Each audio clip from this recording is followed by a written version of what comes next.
I was trying to cut this shorter because it's long, but there's no music in the back of this, so let me... Here you go, try again.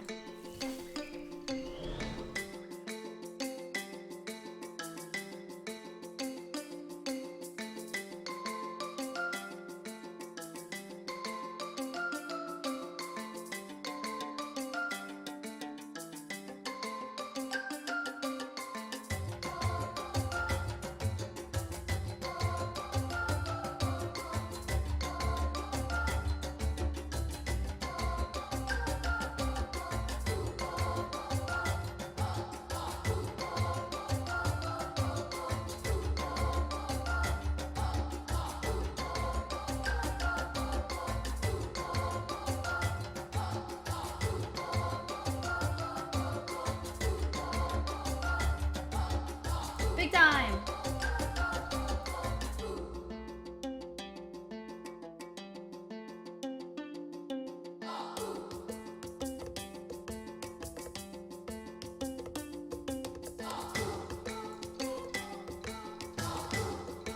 Coca and conch.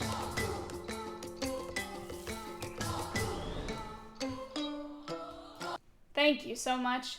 Sorry that was super scuffed. I was trying to cut the intro a little bit shorter because I know we're starting late today. I'm sorry about that. Our guest is coming to us all the way from Namibia, so we're lucky to be with her today, but it's always a little difficult to do the communication from that far away. Sanix, thank you for the 18 months. Conch with $23.65 and Coca with $1.69. Thank you so much. So, today is our 49th episode of the Conservation Cast. Actually big time. We are speaking with Kelsey Prediger today. Thank you for the subs. Kelsey is a research associate at the Namibia University of Science and Technology Biodiversity Research Center, and she's secretariat of the Namibian Pangolin Working Group. Warber with $20. Thank you so much. So she studied zoology and conservation biology in the U.S., but she's been in Namibia for the past 4 years. For the past 2.5 years, Danza, thank you for the $20.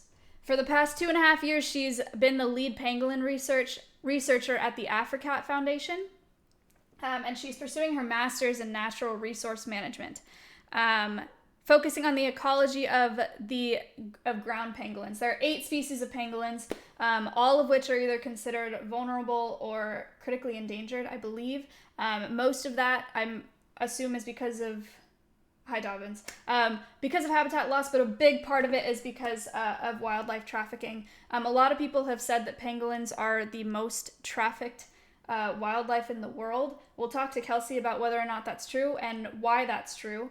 If you guys aren't super familiar with pangolins, not penguins, pangolins, they are the only mammal that's fully covered in scales. Those scales are for their own protection, but don't necessarily protect them from wildlife trafficking. So Green Geeks with $25, thank you so much. So we're going to talk a lot about that today and about why that is pretty devastating to them as a species. Kelsey is also on the board of Crash Wildlife. That might sound familiar to you. Or thank you for the $40. All of these donations today are going directly to Crash Wildlife. Dobbins, what did you just say?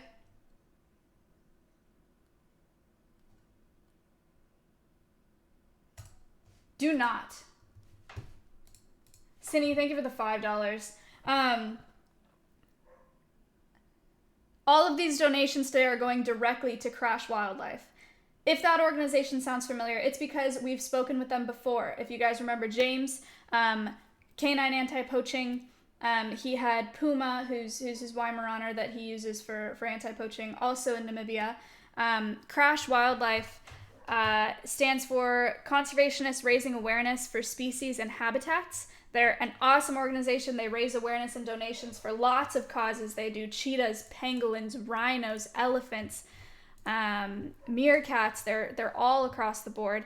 And their big thing right now is they're raising money to build a rescue and research center in Namibia. Jude, thank you for the $10. So a lot of our donations will be supporting that cause. You guys know that I'm a wildlife rehabilitator. The idea of them building a rehab center and a research center all the way over there is really, really cool. So I hope that we're able to support that today. Zarita's with the $5. Tripod with the $35. Thank you so much. So $185.34 already for Crash Wildlife. In addition to that, Crash has a Kickstarter campaign right now to support that project of their rescue and research center in Namibia. If you do command pins, you can make a pledge for that Kickstarter if you're interested. They have some really, really cool soft enamel pins that they're selling. Really, really neat art. I'll show you. It's this. I've pledged for a pin already because I think that they're so cute. These are their pins. You can also get stickers. And this is all to raise money for that center. So we'll talk more about that during the podcast, but there should be a command. It's in the title.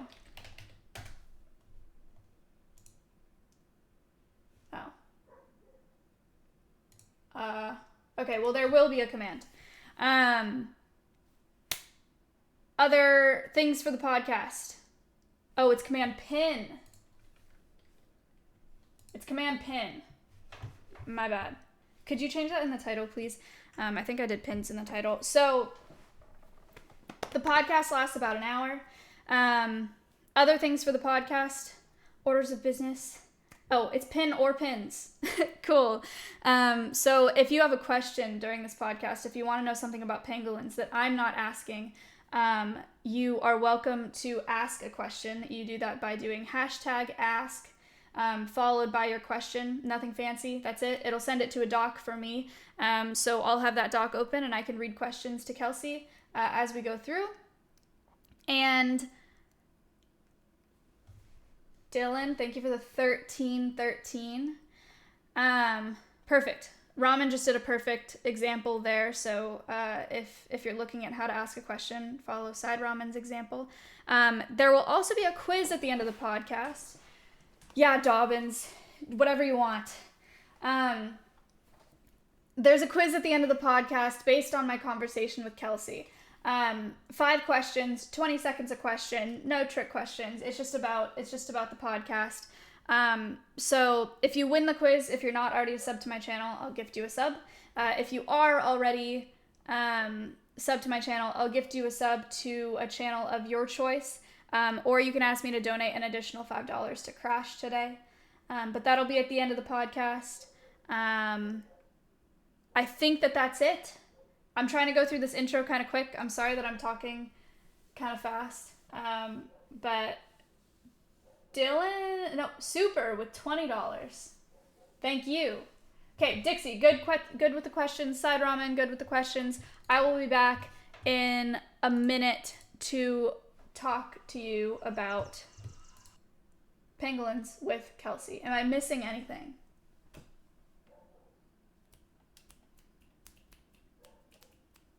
Do I usually say something that I don't? Or that I didn't? Nope. All right, let's do it. I'll see you guys in a minute. I forgot to sting her.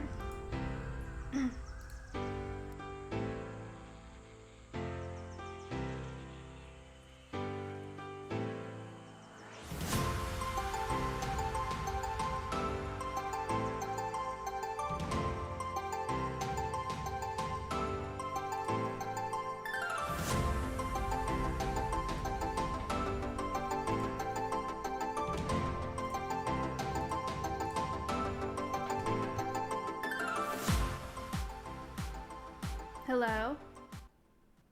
Hi. How's it going? Good. How are you? Could you Good. turn your camera on, please? Sure. Let me figure it out. Okay. Is it working? Yes, it is. Can you see me?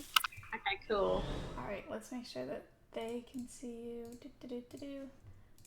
Beautiful. Wonderful. All right. Chat, let me know about the audio. We did a test call, but let me know if there's an echo or something. Hi, Kelsey. Thank you so much for coming on today. Sorry, she had issues logging into Discord. Guys, she had to do that like capture thing 15 times or something. That was crazy. But thank you so much for coming on. I did a short intro about you, about pangolins, about Crash. But I would love for you to tell us about yourself and about Crash. We've raised $218 so far for Wow, that's amazing. So yeah. Cool. Well, thanks for having me. So I've been in Namibia for 4 years, and I am working in pangolin research and conservation. And I got involved with Crash because during my time here, I met Noelle, and we all have similar goals in conserving endangered species as well as their habitat. And that's how I got involved with Crash. And definitely please check out the Kickstarter for the fundraiser to have a rehabilitation center here in Namibia. That would be really helpful. But yeah, I can talk for hours on pangolins. So if you guys have directed questions, or I can just keep teaching. I'm so sorry about that. Sorry. When I start talking, my cat likes to come cuddle. That's cute. That's fine. Anyways, no, I can talk for like ever about pangolin. I've been researching them for a long time. I actually was involved with large carnivores, especially big cats, and I was working on my thesis in Namibia, and it didn't work out to do carnivores, and I realized no one is doing research in Namibia on pangolin, and they're the most trafficked mammal worldwide. And I thought, okay, I don't want my thesis to just be a piece of paper. I want it to be something that gives back to conservation. And so to do something on pangolin meant that even if I just do a thesis and I go back to the United States or somewhere else, that would be so valuable for the conservation of pangolin because nothing's been done in this country. Mm-hmm. And this is the most arid country out of their entire range. So that's how I got involved with pangolin. And because there's such a need for it, it kind of just hooked me. And now here I am, years later, still researching and conserving pangolin. That's so neat. Let's start with them. You said that they're the most trafficked. Did you use that word? They're the most trafficked wildlife? Most trafficked mammal. So why is that? What are they trafficked for? So there are 8 species worldwide. There's 4 in Asia and 4 in Africa. And unfortunately, they are a large part of Eastern Asian culture. Mm-hmm. They are used in traditional Chinese medicine as well as eaten as a delicacy in China and Vietnam. I see. So all 4 species in Asia are critically endangered or endangered. And that's because of the high level of poaching and trafficking the pressure that they've been under from these markets. Jeez. And now that these species are under such a threat and they're hard to find in Asia, they're turning to Africa to fulfill those markets. And that's why they're the most trafficked mammal, but I can go specifically into, like I said, they're eaten as a delicacy. Mm-hmm. And unfortunately, the way that they're eaten is they must be killed live at the table. What? And so that's something that it's very sad. It's very shocking. It's illegal. They're protected under CITES Appendix 1, which is the same level of protection that rhino have. Mm. There's no trade allowed of the species, but it still happens illegally because it's been a part of the culture for so long. Right. To eat a pangolin live at a table is considered a status symbol, so it's a way for people to show their wealth. And as pangolin are becoming more rare in Asia, they're turning to Africa. So additionally, as I mentioned, they're used in traditional Chinese medicine. As far as I know, they're used in over 250 different medicines as well as raw parts. And there's no actual medicinal value. There's nothing proven. Mm-hmm. The same with most traditional Chinese medicine. Right. And I can even touch on some current events. In times of COVID, pangolin were considered to be a potential cause. There's no actual proof to that. But in June this year, China passed a law that said pangolin are not allowed to be used in traditional Chinese medicine. Oh. And that's what they put out worldwide. Uh-huh. But if you look at the fine print, they only banned the use of raw parts of pangolin in traditional Chinese medicine. Oh. And at this point, I don't know the exact number, but it's over 230 medicines still use pangolin in their parts as an ingredient. So unfortunately, they're traded on a level such as that as rhino horn is. Right. But at the end of the day, the pangolin scales are made out of keratin, which is just the same as our fingernails. Right. Their scales are super, super interesting. I'm going to pull up some pictures. I know you guys saw pictures in the intro, but they're such cool looking animals. Monkru, thank you for tipping $50. So we're at $273. That's wonderful. Look how cool these are, you guys. While I'm looking at pictures, somebody asked what is the role that they play in their ecosystem? So that's actually a really good question. Pangolin are actually quite valuable to the ecosystem for many reasons. So the species that I work with is terrestrial, so it lives on the ground and it spends the days in burrows. Some of the other species are tree dwelling, so they don't have all the same effect. But at the end of the day, they all consume a large number of pests. They eat ants and termites only, and these ants and termites can be considered pests because they eat a lot of organic matter that could be for livestock or wild, here we would say wildlife.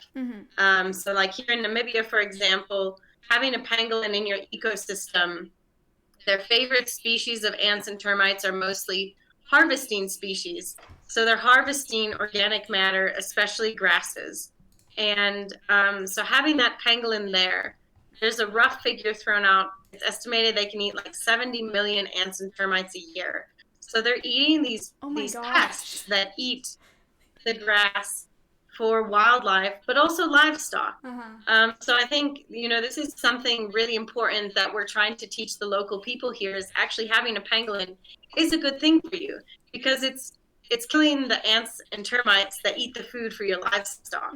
So they have a huge role in that aspect. But additionally, the terrestrial species, when they're digging, they're turning over the soil, and that puts additional air into the soil, but it also turns seeds back into the soil. So it can increase plant germination as well. Oh, how cool. I had a picture pulled up of their tongue. It was a picture on Crash's Instagram. That tongue is incredible. This picture, Chet. Yeah, so pangolin, they're so interesting. They're so unique. They're pretty cool animals. Their tongue is actually as long as their body, not the tail, but the body. And so it's really interesting. They don't actually have a jaw. They don't actually have teeth. They just have one long sticky tongue. And the tongue is so long, it goes all the way down to the abdomen. And it has its own cavity where it's attached inside and it rests in a sheath. And when the tongue goes down the hole, it's sticky. They have a gland in the throat that produces a sticky saliva that the ants and termites can stick to. And so then when they ingest this, it goes down into the stomach. And the stomach is actually not a normal stomach that most people think of. It's more like a gizzard, more like a bird's stomach. They don't have stomach acid. They actually have a muscular stomach, and it functions like a gizzard. So they ingest stones and gravel. And inside of the stomach is also keratinous spines to help grind up the exoskeleton of these ants and termites to digest them. But additionally, what's been found is they're targeting species that have a chemical defense. They very much prefer a species of ant that produces a formic acid as defense. And this formic acid also is believed to be a chemical compound that helps break down the exoskeleton in the stomach of the pangolin. So in the rainy season, here in Namibia, over 90% of the time in the rainy season, that's the only species they eat. Wow, that's so interesting. I have never seen a tongue like that. I had a picture pulled up of like a side view of a drawing of that tongue. That is crazy. Yeah, it's crazy. And like when it comes out, it does this crazy curly thing. It's so flexible because what they do is they use their strong sense of smell to sniff out a nest. They prefer to target the larvae and eggs, and they open the nest up from the side. And so then you've got all the different tunnels that lead to different parts of the nest. And so that tongue is so flexible, it can just go this way or that way, and it just follows the nest to where it can access the eggs and the larva. And not only are the nests special because there's always a high density of ants and termites in general, but also the larva and the eggs give a high nutritional return compared to an adult that has an exoskeleton. But generally speaking, they do not forage individuals on the surface. Mm-hmm. They don't, you won't see them targeting surface active ants and termites. They specifically target the nest. And one of their favorite species I mentioned, the species I work, the pangolin species I work with, it varies across pangolin species. But the ground pangolin favorite species in Namibia is actually a species that congregates in high densities at night, Mm-hmm. and they're active on the surface during the day. Mm-hmm. And so the pangolin are foraging at night, and they have these high densities of ants and termites that they can feed on because they're all congregated in the nest. So it's quite interesting to see how they target their food, because if they just went on surface active individuals, they might get one or two or 10 here and there. But they actually target the nests where there's thousands of adult individuals plus the larvae and the eggs. That's so cool. So are they all nocturnal? Or the species that you work with are then? So the species I work with is predominantly nocturnal. Their activity is completely dependent upon the temperature or environmental conditions. Okay. Not 100% temperature, but let's just say environmental conditions. Mm-hmm. So in the winter months, we will see some activity during the daytime because it's too cold for them at night. Mm-hmm. In a drought year, they're almost completely day active in the winter because they don't have enough body fat to stay warm. But generally speaking, from about September to April or May, they're completely active at night. And like I said, it's more about the temperature than about the daylight or anything like that. Okay. There are some species that are a bit more diurnal or active at day.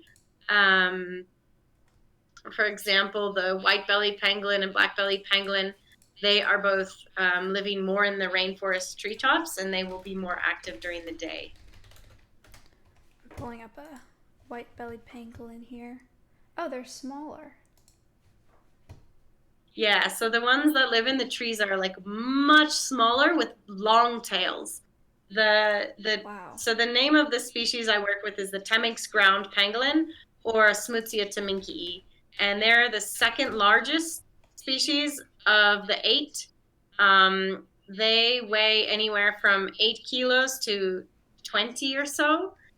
Here in Namibia, because we're in such an arid environment and food availability is less, our maximum is about like 15 kilos. But I've heard the range goes up to like 18 or 20 in a place like Zimbabwe or Tanzania.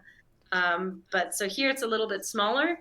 The largest species is the giant ground pangolin, and they can get over 35 kilos. Wow. It's about 77 But those pounds. species, Wow. yeah, it's crazy. So those species only live along the equator where there's a lot higher rainfall and a lot more prey availability or food availability. I see.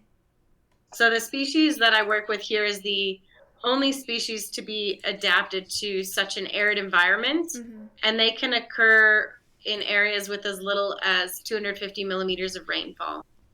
Wow. I want to say that's like 10 inches of rain a year, if I'm right. Meters. 24 millimeters to an inch. I've been typing in the conversions. It's been a while since I've been on the American system. No, that's fine. Yours is better anyway. Okay, so we've had lots of questions come through chat. There have also been a couple more donations. So we're at $328. SMK, Choke Captain, thank you guys so much. So in addition to these donations, we've had lots of questions come through chat. Do you mind if we start on those questions? No, by all means. I'm happier to ask questions because I can talk for hours. So I'd rather talk about what people are interested in. Okay, for sure. So Max, one of the first questions we got was, is it true that pangolins are more closely related to cats and dogs than armadillos? It's true. It's quite interesting, actually. So if you look at, the genetic tree, pangolin actually have been around for over 60 million years, and they are much more closely related to modern day carnivores than actually other ant-eating species, including anteaters and armadillos. And their shared features is an example of something called convergent evolution. So they have similar features because they evolved to eat this. They evolved to eat ants and termites. So it actually has nothing to do with how related they are. It has all to do with evolution and evolving to eat ants and termites. Very cool. Max, thank you for that question. That's really interesting. Okay, and then Max also asked, how strong are their scales? So you said that they're made up of keratin. Yeah, so they're really strong. They do have natural predators, but a healthy adult usually would survive an attack by a predator. Juveniles, their scales are quite thin, but it's interesting. So the adults, the older they get, the more the edge of their scale gets worn down on the edge, and it gets sharp like a razor. So when a predator attacks them, they thrash around like this, kind of, and will actually slice open the predator with the edge of their scales. I didn't realize they were that sharp. They can. When they get older, they get that sharp. I even had it where I've never had a really violent pangolin. I like to think I put out positive energy, and so they don't get angry or thrash around. But I had it where I just moved my hand like this, and it sliced my finger right open because it was so sharp like a razor. Wow. But anyways, if you Google it, you can find videos of lions and leopards and hyena playing with the pangolin, picking them up even. And very often, if the pangolin just stays still and rolled tight, they survive because the predator will lose interest. Right. I've had many pangolin who've lost a scale to a predator, and the scales do not grow back. They do scar over, but usually they always heal. But a juvenile pangolin, their scales are very thin and very brittle, and they can just break. So the bite from a hyena or a lion to a juvenile would be lethal. Oh. But an adult, healthy pangolin, they don't easily break through the scales. They're very strong. Ah, I see. Much stronger than our fingernails. At some points, they can get to be a couple millimeters thick at the center of the scale. That's incredible. Schuler, thank you for the $5. Razor with 20. James with 10. So at $363. Thank you. A couple people have asked how long they live for. Dixie was one of those people. Thank you. Okay, yeah, that's actually a good question. So they're considered to be quite long-lived. They're believed to be able to live over 20 years old. There was an Asian species in captivity in a zoo that lived to be, I think, 23 or 25. Wow. In general, they don't live in captivity very well because they're used to eating a live diet and not a captive diet. But in the wild, easily they should reach over 15 years of age. Okay, very cool. Thank you for that question. That's not what I expected. I thought it'd be a lot less. Okay, other questions that we have lots of questions about defending how they defend themselves. But I think you just talked about that. Are there other ways that they defend themselves, or is it mostly just balling up and those scales? The only way they defend themselves is to roll tightly into a ball and thrash around. And sadly, that's why they're so easily poached, because they literally just roll up, and then somebody picks them up and throws them in a sack or a box. They have the capability to run away, but they're not that fast. It depends. If you're in thick bush, they just run through the thorns, through the trees, through the grass, through the bushes. They can easily outrun me because I have to go around those things. But in many cases, if somebody approaches them, they'll roll tight in a ball and just think that they're hiding. Right. And then somebody can easily pick them up. Oh. They do have anal glands, and they can release a scent. And it's believed they'll release like a scent in defense. And they also have a noise they can make, like a hissing noise, but they don't have teeth. They don't even have a jaw. Their actual jaw is actually just cartilage, where the tongue just sits and goes in and out. Right. So other than thrashing around with their sharp scales, there's no other defense that they have. Okay. Gosh, that's such a sad image of them just balling up. Okay, Fowlish asked, why are their tails so long? Well, I mentioned earlier the tree-dwelling species have really long tails, and it's just like any other arboreal or tree-dwelling species you have. They use those tails to hang onto the branches, so if they slip and fall, they're caught with their tail. So they have these long, narrow tails. Whereas if you look at the terrestrial or land-dwelling species, they've got more of a fat, long, and wide tail. It is mostly prehensile, and the land-dwelling species will use that tail to push themselves up a straight slope. They go on top of the mountains. They do all kinds of things. Can you define prehensile, just in case there are people here that don't know what that means? Okay, sure, yeah. So prehensile is having the ability to grip. So just like a giraffe's tongue is prehensile in a way, and the tail of a lot of monkeys is prehensile. They can grab onto a branch. Let's see if I can find a picture of that. The black-bellied pangolins are beautiful. I'm pulling up pictures of those as well. Yeah, they're really pretty. Here's one in a ball. I would love to see one.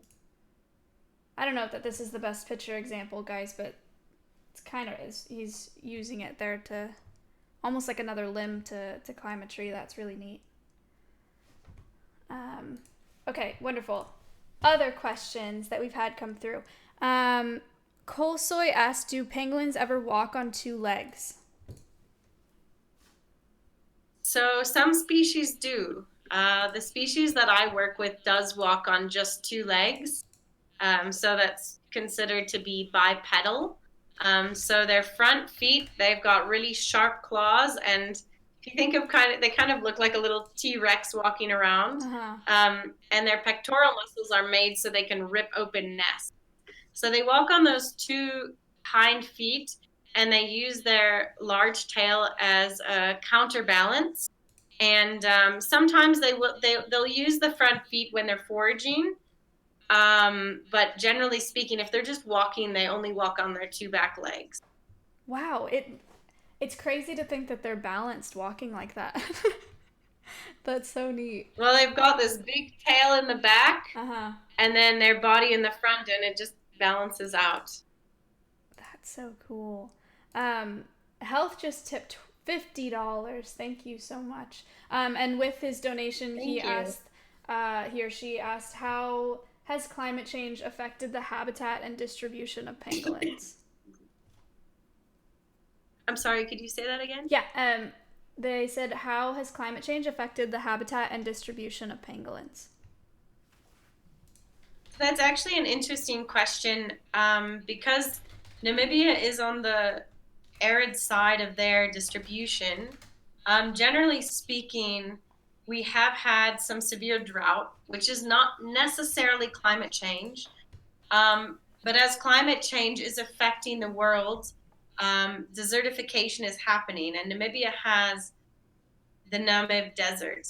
We have these huge expanses of desert where about, I think it's something crazy, is like hundreds of meters every year are further desertifying. And so with climate change happening, we're most likely going to see this rainfall gradient shift. So in the drought that we had 2018, 2019 here, very sadly, 50% of the individuals I studied died because there was not enough rainfall. Oh, geez. In other countries where there's more rainfall, they might not have had deaths, but they're having, the big problem is with little rainfall, the prey availability is lower. So it affects, pangolin worldwide when there's not the normal rainfall happening. And it's quite devastating. We didn't have a single pup survive the 2018-2019 winter drought. So drought is one thing, climate change is another thing, but in some cases they are tied to one another. And so, as I mentioned, as the climate change is affecting rainfall, it's possible we could see a shift in their range because their range is completely dependent on there being enough rainfall for their prey. Got it. Okay, so a lot of that rainfall being dependent on their prey. Voken asked, how do they drink since they have no jaw? So is it more about their prey? Yeah, that's a funny question. So they actually will drink with their tongue and just so they could drink for a really long time to get water. But the species that I work with, the Temminck's ground pangolin, is water independent. They get all of the moisture content they need from their prey. If they're presented with water, they might drink, but they don't necessarily need to.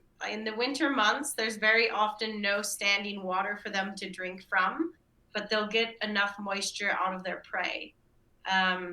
But they do love the rain. They love to take mud baths. They love to roll in dung, and they will drink from water when it's presented to them. But they don't need to. Okay. I had this video playing while you were talking about the drought of, I guess it's called a pup then, the young. Yeah, they're called pups. I can't believe that they're able to ride on the back like that, or how they maintain grip. It reminds me a lot of an opossum, but opossums are super grabby. There's no way I could do this. Well, it goes back to the prehensile tail. So they actually grip onto the mom's back with the tail and then their two front legs. So it's kind of like a tripod. They're like hooked on with their front legs and then the tail grips on. And I've actually seen it where the pup was knocked off by a branch and the mom immediately stopped. And it was just this teeny little pup. And it just uses its tail to push itself to get back up on top of mom. Wow. Also, chat, look at the way that it walks away and that it really is using those back two legs only. That is incredible. What a cool creature. Okay, Blet to 1182. Thank you so much. That brings us to $431.20. Thank you guys so much. If you're just getting here, there are about 2,100 people here. So we're talking to Kelsey Prediger today. She researches pangolins in Namibia, so it's late for you. What time is it for you? Like 8, almost 9? It's almost 9 p.m. here. Okay. Yeah, it's dark outside. I don't know if you can tell because I've got this reflective glass, but yeah. No, we can't tell. Quite dark outside.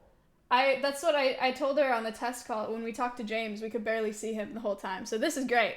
I tried to turn on all the lights I could, so I'm not looking like it's nighttime. No, it's wonderful. Thank you. Kelsey is on the board at Crash Wildlife. That's where your donations are going directly to today. The PayPal is hooked up to theirs. So Crash, stands for conservationists raising awareness for species and habitats. They do lots of work for lots of different species: giraffes, rhinos, elephants, pangolins. That's what we're talking about today. And they're also doing a Kickstarter campaign right now to raise money for their research and rescue center that they're hoping to build in Namibia. You could find that by doing command pins if you'd like to go support that campaign. But there's that. Kelsey also is a student at Namibia University of Science and Technology Biodiversity Research Center and Secretariat of the Namibian Pangolin Working Group, and is the lead pangolin researcher at AfriCat Foundation. So lots of very cool stuff. So lead pangolin researcher, what is the primary research that you guys do? Are you guys using trackers? Are you surveying populations? What does it look like for you guys out there? Yeah, so basically my research started with just my thesis project, which is nearly complete. I'll be submitting it in the next month or so. And the focus originally was to look at the ecology of ground pangolin, focused on areas that can benefit trafficked pangolin. So I easily forget to mention this because I've been working in the field so long. But very often in these African countries, and Asian countries as well, equally, the police will seize live pangolin. Mm-hmm. As I mentioned, they can just pick up a pangolin and throw it in a sack. Right. Sadly with rhino, they have to be killed to harvest the horn. But here, with pangolin, they roll into a ball, people put them in a sack, and very often the police will seize them alive. Okay. So quite regularly, it's very sad. These pangolin get seized alive. We never know how long they've been held by their poachers. It could have been days, it could have been weeks. As I mentioned, pangolin are mostly water independent. They get their moisture from the prey that they eat. And so very often they're in like a very unhealthy state. They need rehabilitation, and then they need to be released again. And, generally speaking, pangolin are quite territorial, and we don't know where these trafficked pangolin come from in the country. So we have to make a choice on where do we release these trafficked pangolin to give them the best chance at survival, fully knowing that where we release them most likely will have some sort of resident population. And so initially I sought out to answer some of the questions as, what is the amount of space that they need to survive? Mm-hmm. What is their home range? What is their territory? And how does that vary from male to female? And then additionally, we wanted to look at, what species of ants and termites are they eating? And what types of burrows are they using? So we could go into a site and say, this seems like an ideal habitat to release a pangolin that's been under all this stress and trauma and rehabilitation, to maybe give it the best chance at survival. Mm-hmm. And so that's kind of where things started. But it kind of snowballed from there because no one else is doing this research in Namibia. There is some research being done in South Africa, a little bit in Zimbabwe. But on the species, most of the research was done in the 1990s and very little has been done since. Mm-hmm. They're not an easy species to study. So we take in all the data, everything we can, anything we can. So I've got camera traps out now. We try and monitor births and the nursing and, gestation period, different things like that, mating behaviors, social behaviors, feeding ecology, spatial ecology, anything and everything. We're just basically sucking up all the data that we can and, basically doing whatever we can because it's also valuable. I also take body weights and measurements throughout the year to see how the body weight fluctuates over the rainy season, over the drought. All of these things are so valuable because they are so little researched. Okay, thank you so much. James tipped $10, Anonymous with $10, None with $30, Danny with $10. We're very close to our $500 goal. We're at $496. Thank you guys for those donations. Danny, with his donation, asked a question. He said, how long is their gestation period? The gestation period is about 5 months. They're considered to be a slow reproducing species because they only have one pup per year. The pup will stay with the mom and nurse for the first 4 to 5 months. Wow. And then after that, they usually stay in the mother's home range or the natal range where they were born for about a year before they disperse into a new home range. Okay. So they reproduce really slowly. Yeah, that's unfortunate for conservation. Crowway, thank you for the $5. That got us to $500. So $501. Thank you so much. Okay, let's do a couple more questions that people have asked. Oh, this is an interesting one. Daj asked, do their tongues ever get bitten by the insects they eat, or are their tongues too tough?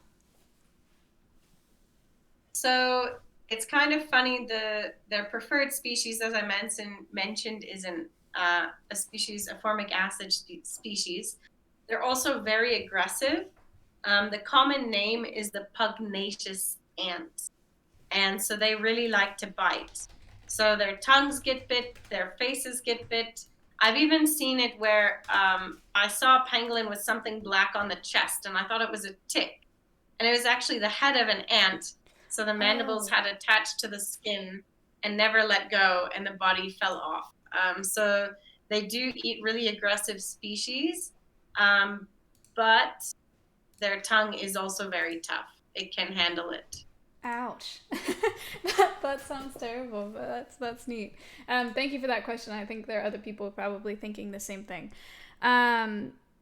Okay, here's a question I get quite often of people that are interested in working with animals, and my viewer base is relatively young. So Voon asked, for someone interested in studying conservation biology in college, what are some of your tips for getting into conservation and research during or after college? I have to say that the more experience you get, the better chance you have. I know it's really competitive out there.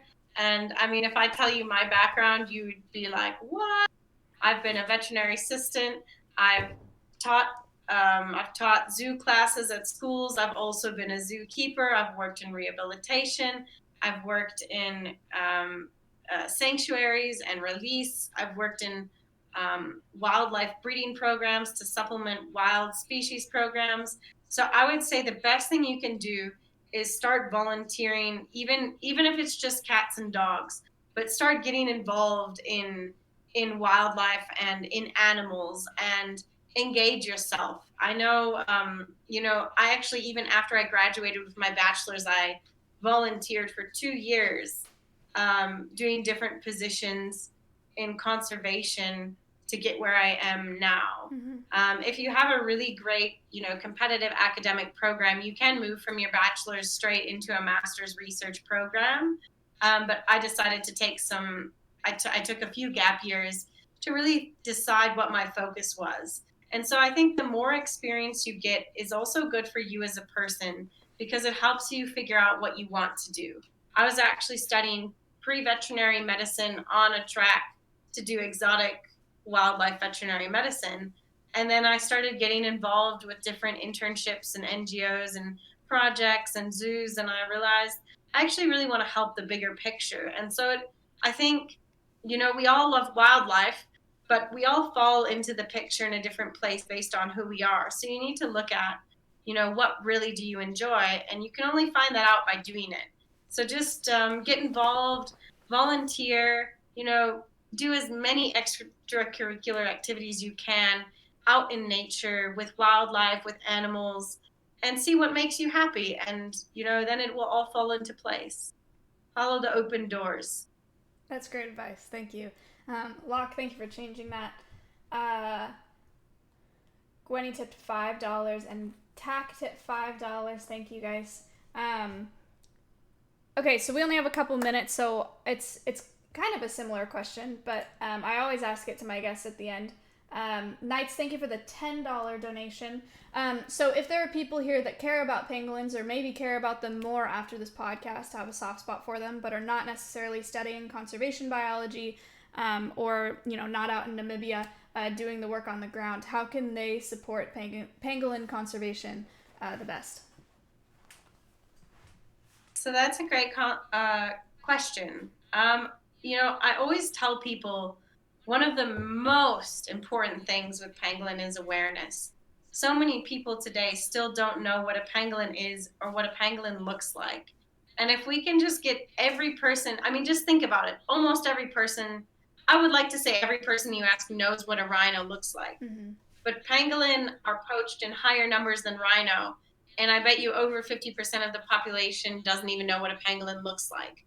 So just spreading awareness about what pangolin are, why they're important for the ecosystem, and why they're so threatened. And, just spreading that awareness is already a really positive step in the right direction. Just for people to know what a pangolin is and to understand how trafficked they are is a start. And I think that's one of the most meaningful things we can do is to start spreading awareness, because you start with awareness and then it turns into education and outreach. And, I think that's definitely the most important thing, is to raise the level of awareness on the critical status of pangolin. Perfect. That's a great answer. Thank you. So for those of you who have donated, thank you for that. For those of you who haven't or are not able to, that awareness, like she said, is super important. So if you've stayed here throughout this podcast to watch and to learn, that means a lot. So thank you so much. Choke tip $10 and Fernie tip $20. So that's gotten us to $552. Thank you guys for all your questions today. We're about out of time here, but Kelsey, is there anything else that you want to talk about or mention before we close up? Well, we're wrapping up, so like I said, I think I said the most important thing is just keep raising awareness. Any post you see, please share it. We just need more people to know about pangolin and the plight of the pangolin. Like I said, I can talk hours about how amazing and interesting they are. They're such unique creatures, and I do have to say, getting to know them quite well, it's devastating, because they're one of the shyest, gentlest creatures. They can be so terrified of people. And as I mentioned, they've been around for about over 60 million years. And only since people entered the picture are they threatened. Like I said, they virtually have almost no predators today, because they have such a protective defense with their scales. So if we can continuously raise awareness, make people aware of how threatened they are, and continue to spread the word and raise funds to conserve them, that's the best thing anybody can do. That's awesome. Thank you so much. Kev with 15, Sketty with 5, so we're at $572. I'm going to go ahead and do an outro and our podcast quiz, but I will send you, I'll send you on WhatsApp the final donation amount so that you know. But thank you so much for coming on today. I know it's on the later side for you. I appreciate you downloading Discord and figuring all that out for us. This was really, really great. Thanks for having me, and thanks everybody for joining in. I appreciate it, and the pangolin appreciate it even more. That's awesome. Thank you so much. It was nice to meet you. I will be in touch with you very soon. Cool. Thanks, guys. All right. Have a good day. For me, it's a good night. Yeah, good night. All right, bye. Bye. Pangolins! Hooray! I'm sorry about the video today, chat. Her audio luckily didn't cut out, I don't think at all. But part of the reason why I was pulling up pictures so often is because I know that her video is just constantly cutting out, but I think that's just because of the location. So it was good though. We got to see lots of pictures. So that was good. Phoenix, thank you for the $30. I also appreciate you guys being understanding about that in the chat. I didn't see a bunch of people complaining about the video, so I do appreciate that. It makes my job a little bit less stressful. Lots of really good questions today. Thank you for asking them. I learned a lot. My favorite thing, I think, from today was learning about their tongue and how that works. That's, like, the craziest. I don't know what I expected, but it wasn't that. So Kelsey's wonderful. I'm super glad that she got to come on today, and that we got to raise more money for Crash. The idea of, please don't. Sorry, I'm talking to Ori. The idea of them building out a research and rehabilitation center in Namibia is absolutely wonderful. I think I have a lot of faith in them. I think they can make a lot of a difference over there. So again, if you would like to support that specific project, you can do Command Pin or Command Pins and go pledge for them. You also get really cute pins and stickers if you do that. I've done it. I'm very excited. Zach, thank you for the $15. Yeah, so wonderful organization. Wonderful species. Thank you, Top Shelf. Welcome. I don't know if you're just showing up, but true. So, quiz time. Yeah?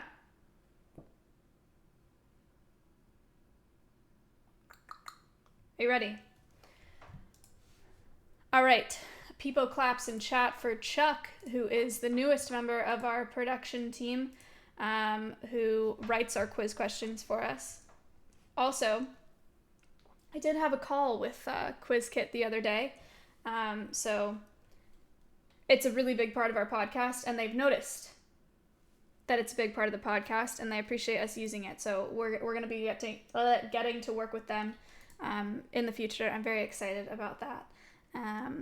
So give me a couple minutes here to set up the quiz. The way that it works is it's 5 questions, 20 seconds per question. It's based off a point system, and you get points by answering questions correctly and quickly. So you got to click really fast to get the most points. Whoever gets the most points at the end of the quiz, if you're not already a sub to my channel, I will gift you a sub to my channel. If you are already subbed, I will gift you a sub to a channel of your choice, any channel on Twitch, or you can ask me to donate an additional $5 directly to Crash today. We're at $617.18. So, no, ramen, I don't. All right. Do Command Quiz if you want to know how to set it up for your device. You can do it on mobile, you can do it on your computer, Android, iOS, whatever. I'll be back in a couple minutes. I just need to copy paste, set it up, whatever. Give me like 2 minutes.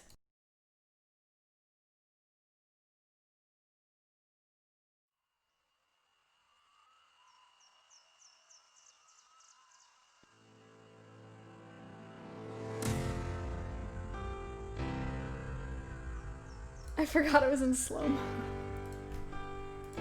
I put it in slow-mo for the pangolin video.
What's up? I unmuted the wrong thing. Okay, here we go. Quiz has been created. I will read the quiz questions to you before they show up on your screen. You need to click enable access. Loco with $100. Pangolins, hypers, Loco, thank you for the $100 donation. We've had lots of small donos come in today. I really appreciate that they come from lots of different places, but the big donos a lot of times carry this podcast, so thank you so much for that. That's amazing. I appreciate it. You need to click manage access. You need to allow access on your device so that I know what your username is for this quiz. Otherwise, you can't win because I won't know who you are. Here we go. The first question, it'll show up in a second. Earth, thank you for the $10. Very nice message too. I appreciate that. Earth Eclipse. Okay, the first question it'll show up in a second is how many species of pangolin are there in Africa? In Africa. In Africa. Not in total. Stop saying the answer in chat. What are you doing? That's not how you participate in the quiz.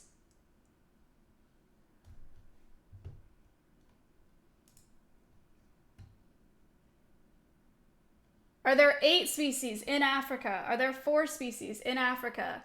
Are there 10? Or is there only 1? Sorry, Brandon. Locke thinks that there are 7 in Africa. He is incorrect because the correct answer is 4. How many species total?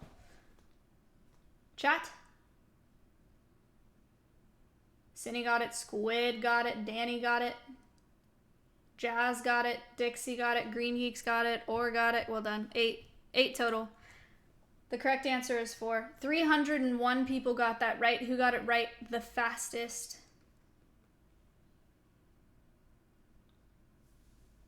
Anybody?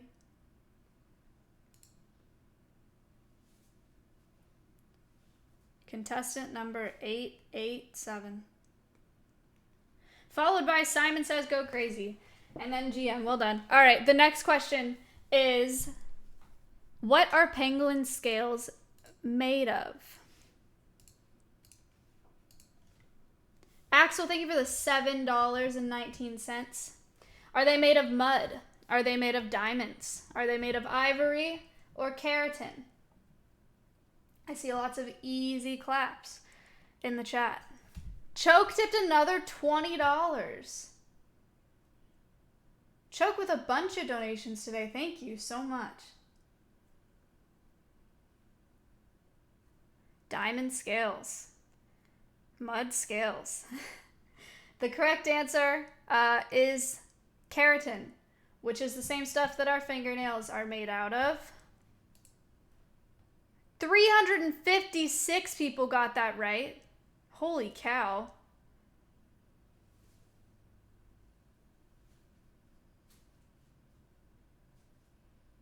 But who got it right the fastest? Loco, let's go. Loco followed by James, followed by Cinny. That puts somehow Funky Erdy in the lead. Followed by TSB and GM Cairo. Okay, the next question is, what role do pangolins play in their ecosystem?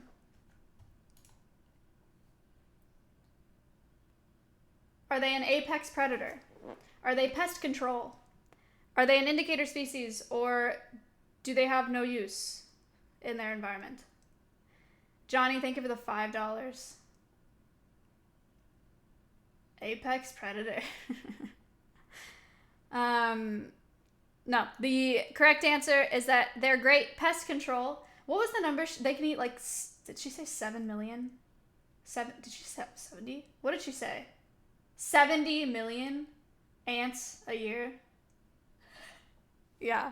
Okay, the correct answer is pest control. 276 people got that right.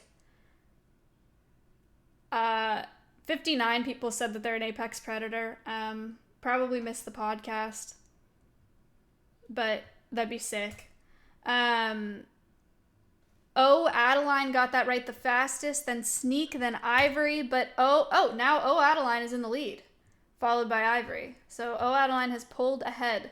The next question is, what is the main reason all eight pangolin species are endangered or vulnerable? So what is their main threat for the 8 species? Is it predators? Is it a lack of food? Is it wildlife trafficking? Or is it that they aren't endangered? Smile.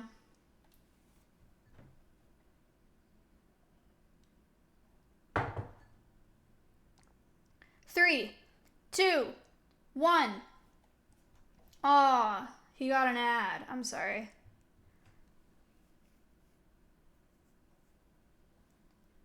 Okay, Dobbin. Sorry, you're a college professor. Meh. This quiz is for children. The correct answer is wildlife trafficking. That's 314 people that got that correct. It's not supposed to be a hard quiz, Dobbins. It's for fun, okay? Space Voyage got that. Space Voyage got a perfect score. 20K.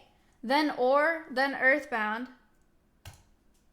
Adeline is still in the lead, though. Space did not pull up even with a perfect score. Ivory is in second. Dagger is in third. This is the last question. Will somebody pull ahead of Adeline?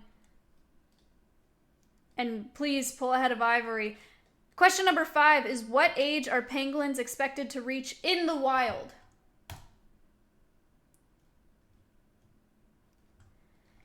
Do they reach 30 years in the wild, 50 years, 15 years, or 5 years? Koopa Steve with $77.77.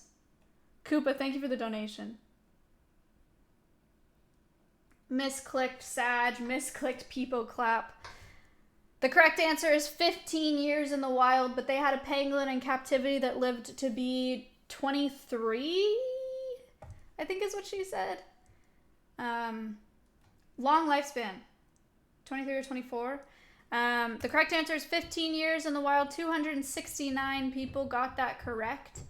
Well done.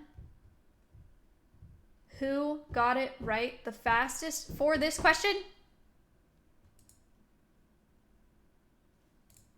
Switch it down. Got a perfect score on that question, but Adeline has won the quiz this week. Adeline, where are you? Are you subbed?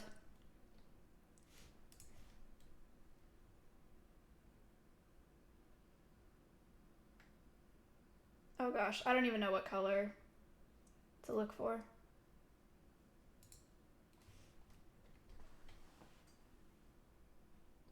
Five to the org. You got it. You got it.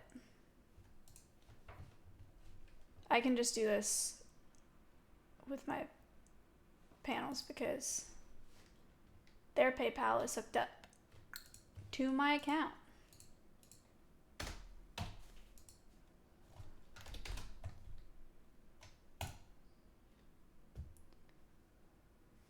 I probably have to do 2-factor. Hold on. All right.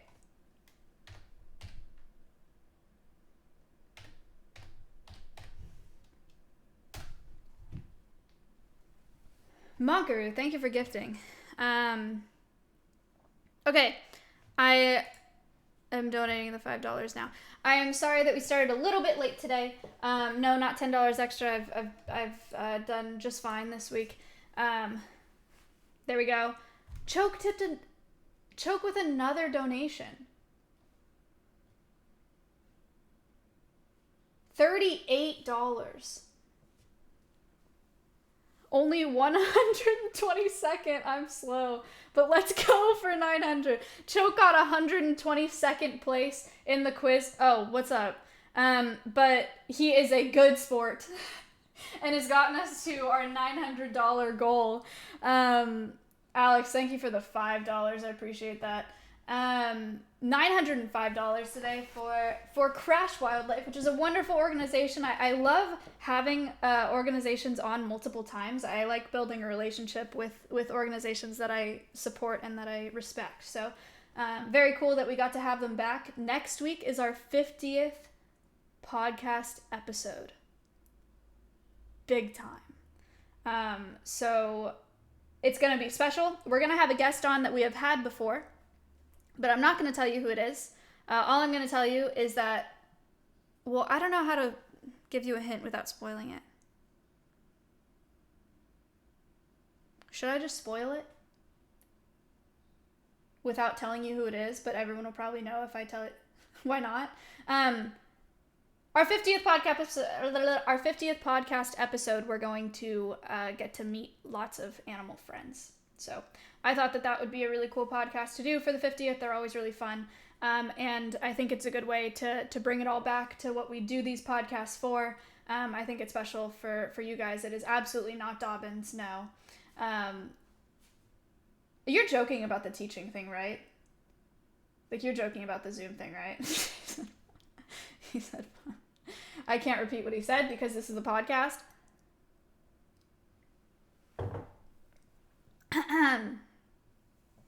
Okay. So, thank you for being here for the 49th episode of the Conservation Cast. I love this podcast. Twitch is an untapped reservoir for doing good, and I'm so glad to be a part of it. You know, Matt did a media interview. Are you serious? Okay. Hi, Dobbins class. Matt did a media interview on television, and he said Twitch is an untapped reservoir for doing good on his interview because it was a Make-A-Wish thing. And they're like, wow, like, you really use Twitch to do such wonderful things. And he's like, yeah, Twitch is an untapped reservoir for doing good. I'm standing right off camera. I was like, you did not.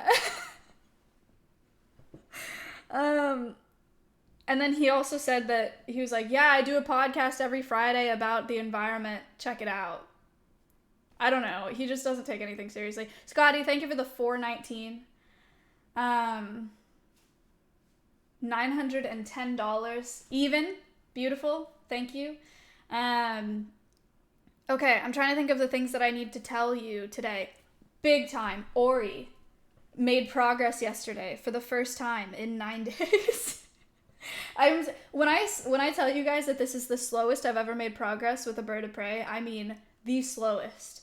But there was progress yesterday. So I think I've had him for 9 days. Maybe it's 10 days today. He is just a shy boy. Ori, for those of you who don't know, is my peregrine prairie falcon hybrid. He was donated as an educational ambassador because I work at a wildlife rehab center. He doesn't have perfect vision, so one of his eyes is a little bit scuffed. That's why he was a donation. But he's under my falconry license, so I'll be flying him for his enrichment and for mine, I suppose. Thank you for the $1. I appreciate that. We all appreciate that.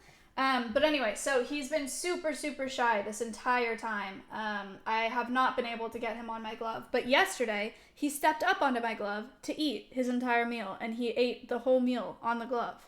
My arm was very tired, but I didn't care. Look at him go.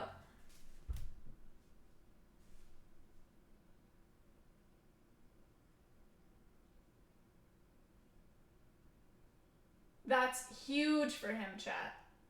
It is huge that he stepped up like that, because every time I have to pick him up, because I need to weigh him every day. I hood him and weigh him every day. Every time I pick him up, he violently baits like I'm trying to end his life. He's like, don't touch me. So, it was really exciting that he stepped up yesterday. I'm going on Monday now to go hunting with his duck hunting with his previous owner and his peregrine falcons.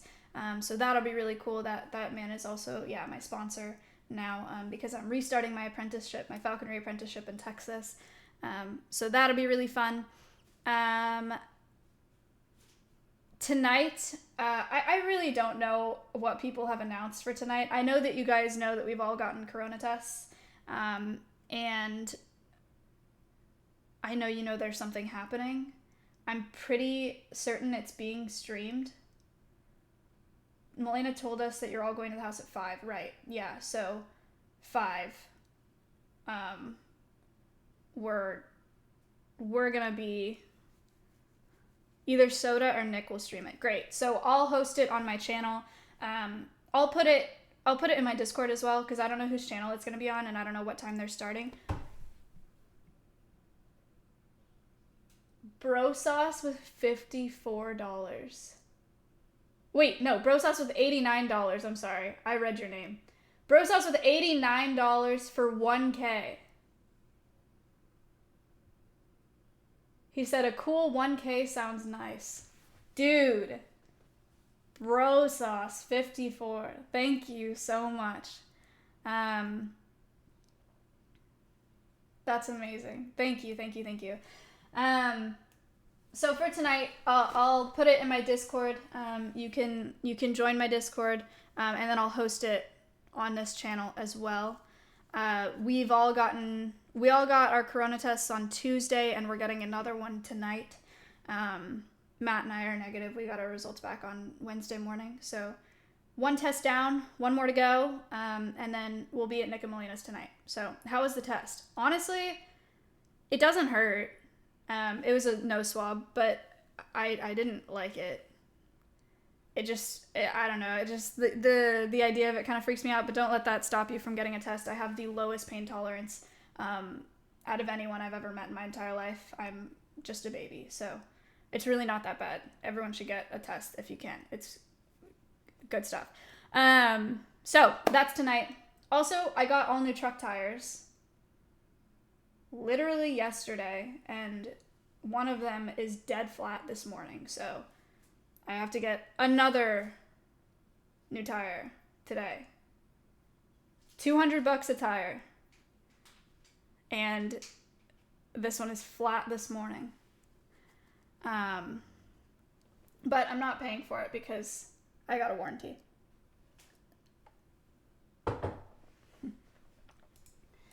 Did you pay for the test? No, Twitch did. Panda, thank you for the $1. Okay. It was nice, actually. Twitch had EMTs come to our house. So.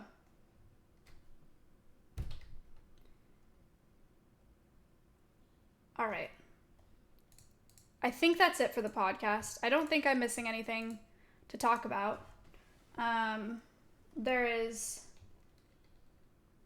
any horse streams coming soon.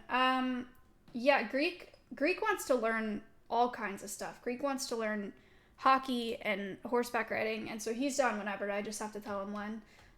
But we'll probably do a horse stream soon. Housewives is tomorrow. Yes. I'm not sure what time, but I'll tell you in the Discord. I think last week it was supposed to be scheduled for 3 p.m. CT, I think. So I assume it'll be the same time. But don't take my word for that. Keep an eye out on Twitter, and in my Discord, and in the Housewives Discord also. There is a Housewives Discord, so you can check that out. Wantep thinks that he can say whatever he wants because he's a partner now. Congratulations.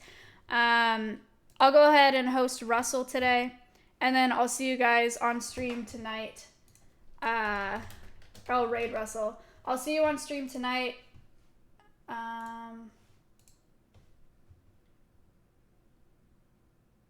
Why did Matt just message me? I need your help. Can I use your PS5?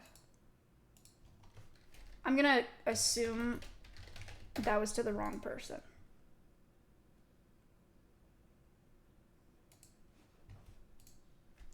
Conch, thank you for the $1.18.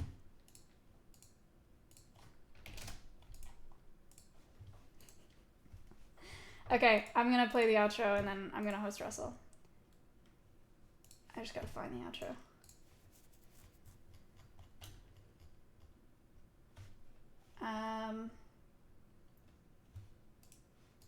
Thank you guys for watching today. You couldn't find your video. Okay, weird. No outro. Thank you guys for watching today. The viewership on the podcast has been increasing steadily, and it means a lot to me. I really, really appreciate that. I've talked to a couple people recently about the podcast that I respect a lot, and to have people that I respect be impressed with the podcast itself, the viewership, the use of the platform is really, really, really cool. So I'm really proud of it. Yeah, I'm really proud of it, and I love that we do it, and I love that there are people here that enjoy it as well. It means a lot. So thank you for watching. Thank you for donations. But if you're not donating, if you can't, which is totally fine, I just appreciate you guys listening in, and like Kelsey said, that awareness piece is so massively important as well. Do command pins if you want to check out that Kickstarter. The pins are really, really cute, and the stickers are really cute. It's like $10 to pledge. I already did it. I'm really excited to get it. I'm going to put it on my IRL backpack. Leaked. I'm probably going to get an IRL backpack, but probably not until December or January. But yeah, so we have that to look forward to as well. I'm going to suck it up and figure out how to use it because it's just necessary. I IRL more at least once a week. Like, I gotta step it up. So that'll be cool. But all right. That's it. Go say hi to Russell. Sorry about the outro. I don't know why it's not working, but next time. Appreciate you guys. Bye. See you tonight.